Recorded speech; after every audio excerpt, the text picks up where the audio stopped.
a young woman went to her mother and told her about her life and how things were so hard for her. She did not know how she was going to make it and wanted to give up. It seemed as one problem was solved, a new one arose. Now her mother held her hand and took her to the kitchen. She then filled 3 pots with water. In the first, she placed carrots. In the second, she placed eggs. And in the last one, she placed ground coffee beans. She let them boil without saying a word. And in about 20 minutes, she turned off all the 3 burners. She fished the carrots and the eggs out and placed them in 2 separate bowls. Then she served the coffee into a mug. Turning to her daughter, she asked, "Now tell me what you see." "Carrots, eggs, and coffee," she replied. She brought her closer and asked her to feel the carrots. She did and noted that they had now become soft. She then asked her to take the egg and break its shell off. And after pulling off the shell, she observed that it had turned a hard-boiled egg. And finally, she asked her to sip the coffee, and the daughter smiled as she tasted its rich aroma. The daughter then asked, "What does it mean, mother?" Her mother explained that each of these objects had faced the same adversity, boiling water, but each reacted differently.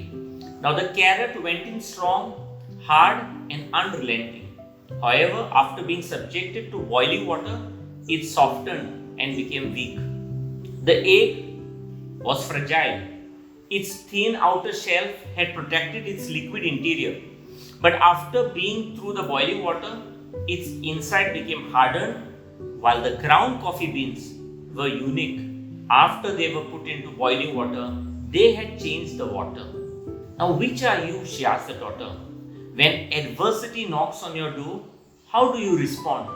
Are you a carrot, an egg, or are you a coffee bean?" Now, like a carrot, when faced with adversity, do we become soft and lose our strength? Or like the egg, will adversity make us harder, stronger, tougher, and wiser, or will it make us more cynical, pessimistic, and inaccessible? We need to be like the ground coffee beans.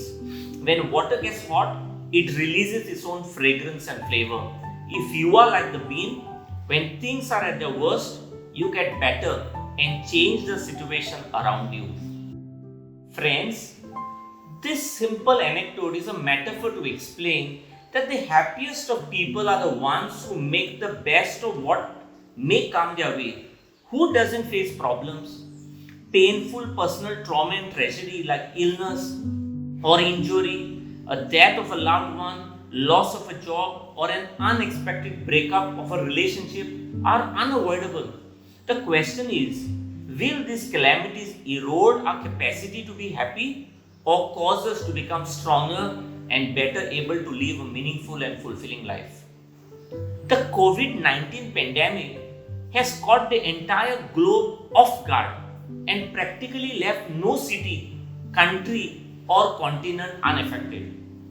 The pandemic has led to a dramatic loss of human life worldwide and presents an unprecedented challenge to the public health, food system, and the world of work.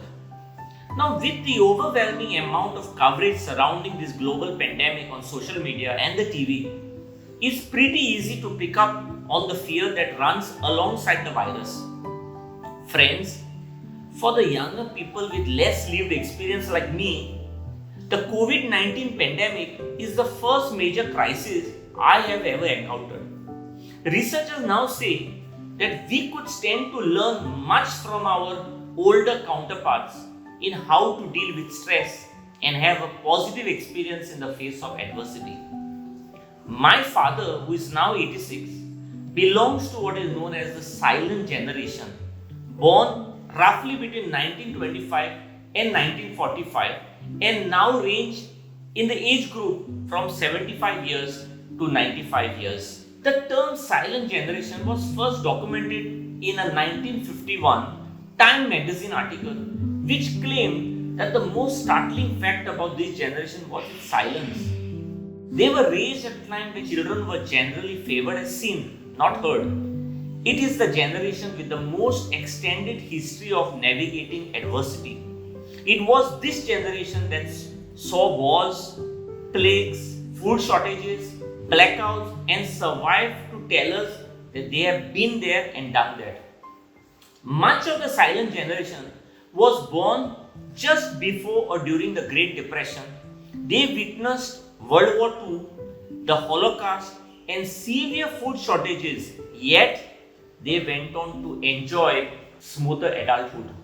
Survival required grit and strength and a strong sense of determination. The fragility of the world after multiple wars and economic uncertainty contributed to their disinterest in rocking the boat or upsetting the status quo. Instead, they focused on putting their heads down and building a secure life for their family. Members of this generation were born at a time when, because of the war rationing and economic uncertainty, some of their parents could barely afford to feed them. This tragic situation led to a new way of thinking about resources, and these children found themselves raised with thriftiness in mind. The silent generation understood the importance of slowly working hard to achieve their goals. They were willing to persevere even when there were obstacles. From their difficult experiences, they understood that life was not always easy, so minor troubles did not often cause them great distress. Members of this generation were not only loyal to their careers, but also to their religious beliefs, their relationships, and their families. Today, we think our parents or grandparents have no idea how difficult life is, but that's not true. They survived several adversities. Now, amidst the pandemic, we continue to have several comforts with plenty of food, electricity, running water, Wi-Fi, and non-stop entertainment, none of which existed in those days. Yet the silent generation survived the catastrophes and never lost the joy of living.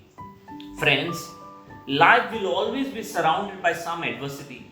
If you think you are a carrot, you will believe the power and the forces outside you are more powerful than you are on the inside, and you will become weaker and softer. If you think you are an egg, you will believe the negativity in the world has the power to harden your heart and cause you to become negative like the world. But if you know you are a coffee bean, you will not allow the outside world to impact you. You will know that the power inside you is greater than the forces outside you, and with this insight, you will transform your environment and the world from inside out. The power is on the inside. Be the coffee bean. Realize that we don't create our world from outside in. We create and transform it from inside out. Friends, Jeanette Coron rightly said, everybody goes through difficult times. But it is those who push through those difficult times who will eventually become successful in life. Don't give up, because these too shall pass.